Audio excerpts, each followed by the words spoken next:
கனடாவில் கடந்த மார்ச் மாதத்தில் புதிய காய்கறிகளின் விலைகள் பெருமளவு அதிகரித்தன. அவை 7.8% அதிகரித்திருந்த நிலையில் இது 3 ஆண்டுகளில் ஏற்பட்ட மிகப்பெரிய உயர்வு என அறிக்கைகள் காட்டுகின்றன. இதனால் பலர் அன்றாட செலவுகளை சமாளிக்க சிரமப்பட்டனர். இதேவேளை மார்ச் மாதத்தில் கனடாவின் பணவீக்கம் 2.4% அதிகரித்தது. ஈரான் போர் போன்ற உலகளாவிய பிரச்சினைகளுடன் தொடர்புடைய எரிபொருள் விலையே இதற்கு ஒரு முக்கிய காரணமாகும்.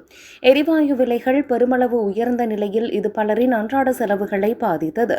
அத்துடன் கடைகளில் உணவுப் பொருட்களின் விலைகளும் உயர்ந்தன. மேலும் வெள்ளரிக்காய், மிளகாய் மற்றும் செலரி போன்ற காய்கறிகளின் விலையும் அதிகரித்தது. சில நாடுகளில் நிலவிய மோசமான வானிலை மற்றும் குறைந்த விநியோகம் ஆகியவை காரணமாக இந்நிலை ஏற்பட்டது. இருப்பினும் உணவகங்களின் உணவு விலைகள் முன்னரை விட சற்று குறைந்திருந்தது. இதேவேளை எரிபொருள் மற்றும் உணவு விலைகள் ஒன்றுடன் ஒன்று தொடர்புடையவை என நிபுணர்கள் கூறுகின்றனர். எரிபொருள் விலை உயரும்போது போக்குவரத்து கட்டணங்கள் அதிகரிக்கின்றன. அதனால் உணவுப் பொருட்களின் விலைகளும் உயர்கின்றன. மேலும் உலகளாவிய உரங்களின் விலையும் அதிகமாகவே இருந்ததால் உணவுப் பொருட்களின் விலையும் உயர்ந்தே இருந்தது.